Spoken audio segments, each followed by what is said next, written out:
What's your advice for how people can be more confident? Confidence comes from experience. One of the most profound things that you can do to become more confident. What's your advice for how people can be more confident in their decisions in life? Like, where does confidence come from, in your opinion? I think confidence comes from, well, clearly some of it comes from experience, but I think one of the most profound things that you can do to become more confident is to become okay with saying, yeah, I'm not exactly sure what to do right now. And if you can say that, all of a sudden, the world becomes just a lot easier.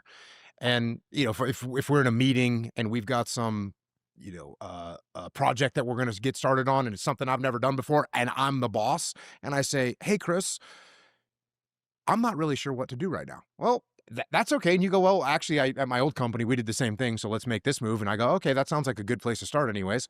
And so now we get started.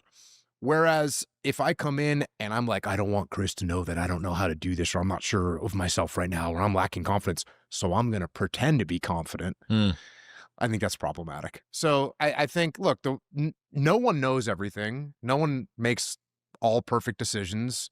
No one understands every element of the world. So I think a good way to gain confidence quickly is to admit the fact that you don't know everything and just be okay with saying, yeah, I'm not really sure what to do here. Does that lower the pressure, lower the bar of self-expectation? Absolutely. I think it lowers the bar of self-expectation, not to a negative point where it's like, oh, I've got low expectations of myself. But if I was to be coming up here to sit down with you and have this talk, and I was thinking, what if he asked me about something I don't know about? What am I going to do? And I'd be a little bit panicked. And then you'd ask me about car racing, Formula One racing, right? Which we were talking about before we started this. And now all of a sudden you said, well, hey, in Formula One, the drivers do this. What do you think of that protocol? And I was like trying to formulate in my head, pretend like I know what I'm talking about when I don't. So instead I just say, oh yeah, I don't know anything about car racing. So you tell me. And that means the whole drive up here to come and sit down with you and get interviewed by you, instead of me being paranoid that you might ask something I don't know about, and my confidence is now shaken. Instead, I'm rolling in here like, oh yeah, if he asks me some stuff I don't know about, I can say, oh yeah, I'm not really 100% sure about that. What do you know? Or what's your opinion? That's liberating. I think it's very liberating. Is that sort of humility? Yes, I think that is humility. Yep. And it's something that you get, when you're in the military, you can be in charge of people that have more experience than you.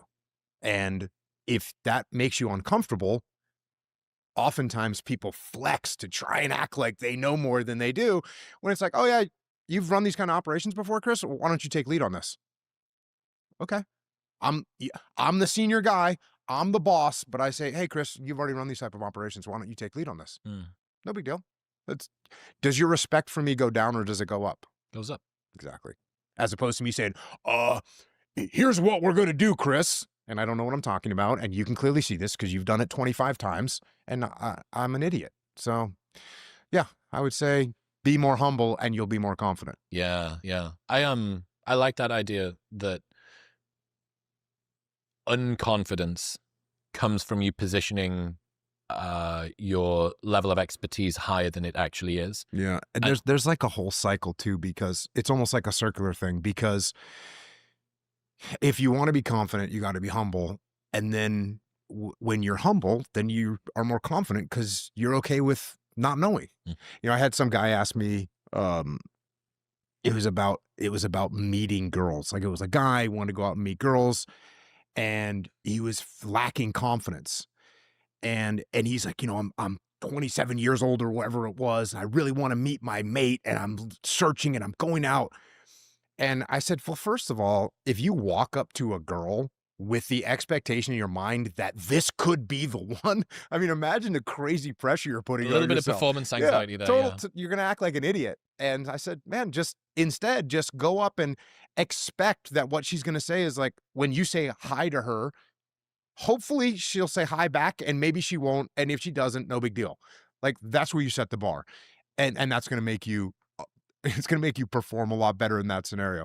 There's another interesting thing I was talking about lately, and we were just talking about bow hunting. And I had this thing where somebody asked me about like how to actually execute in the moment and get your mind right when you have to perform. And I didn't never really thought about this before. And I actually thought through my whole life and what my attitude was. And if you need to perform, you need to be very, very humble. And like if I've got an event that I've got to do, I've got a mission that I've got to do, I've got to train, I've got to prepare, I've got to plan. And all of that is driven from humility, right? I don't think I'm ready, so I'm gonna prepare more. I'm gonna rehearse more. I don't I'm not thinking clearly about what the enemy will do, so I need to come up with a better plan. Like I'm gonna be very humble and I'm gonna therefore prepare very hard and very extensively.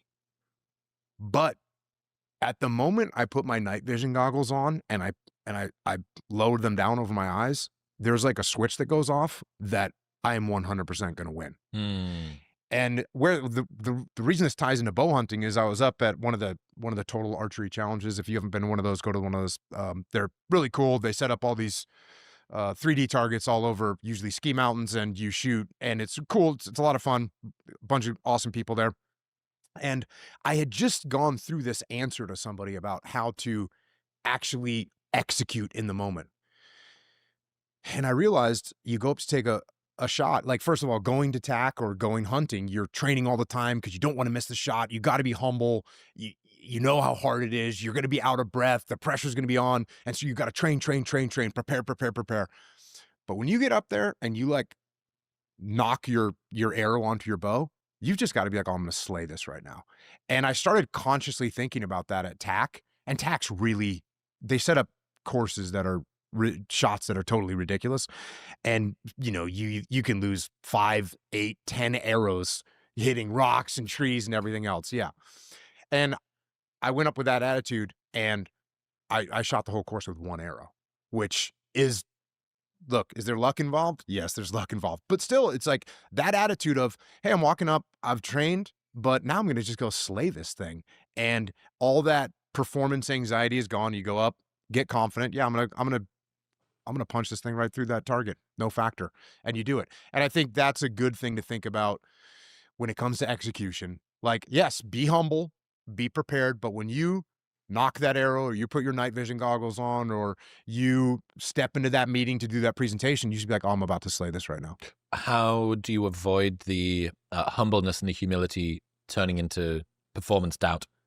Because I think it has to be a conscious decision that you make, that when you go in there, and for me, again, it was very almost like getting into character, right? Like I'm knocking this arrow or I'm putting my night vision goggles down.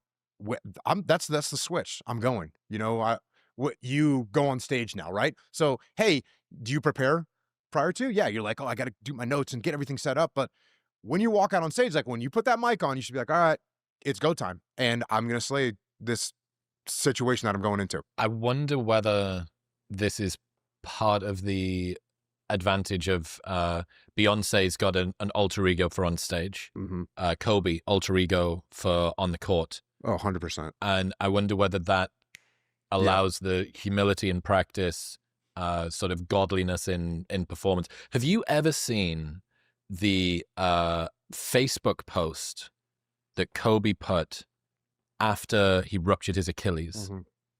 I'm going to read this. It's so fucking good. Yep. This is such BS. All the training and sacrifice just flew out of the window with one step that I've done millions of times. The frustration is unbearable. The anger is rage. Why the hell did this happen? Makes no damn sense. Now I'm supposed to come back from this and be the same player or better at 35. How in the world am I supposed to do that? I have no clue. Do I have the consistent will to overcome this thing? Maybe I should break out of this rocking chair and reminisce on the career that was. Maybe this is how my book ends. Maybe Father Time has defeated me. Then again, maybe not. It's 3:30 a.m. My foot feels like a dead weight. My head is spinning from the pain meds and I'm wide awake. Forgive my venting, but what's the purpose of social media if I won't bring this to you? No real image. Feels good to vent, let it out, to feel as if this was the worst thing ever. Because after all the venting, the real perspective sets in. There are far greater issues and challenges in the world than a torn Achilles. Stop feeling sorry for yourself, find the silver lining, and get to work with the same belief, same drive, and same conviction as ever. One day, the beginning of a new career journey will commence. Today is not that day. If you see me in a fight with a bear, pray for the bear. I've always loved that quote. That's Mamba mentality. We don't quit, we don't cower, we don't run, we endure and conquer. I know it's a long post, but I'm Facebook venting, lol. Maybe now I can actually get some sleep and be excited for surgery tomorrow. First step of a new challenge. Thank you for all your prayers and support. Much love always. Mamba out. Kobe Bryant, 13th of April, 2013. Yeah. Yep. Yeah. And I bet, again, he's a great example. He wasn't walking around arrogant thinking, hey, I'm so good that I don't need to practice. No, he was the opposite, practicing more than anybody else. And that way, again, going into the game, give me the ball. Give me the ball. It's clutch time. It's go time. Give me the ball. I'm going to make this. And that's the same with Jordan, same with Larry Bird. Like, you look at the greats, they all practiced insane. They were insane when it came to practice. They tried to beat everyone at practice. They'd stay after practice. And when game time came, they would, first of all, talk smack, right? Larry Bird was famous for talking smack, but give me the ball because they know that they can make the shot.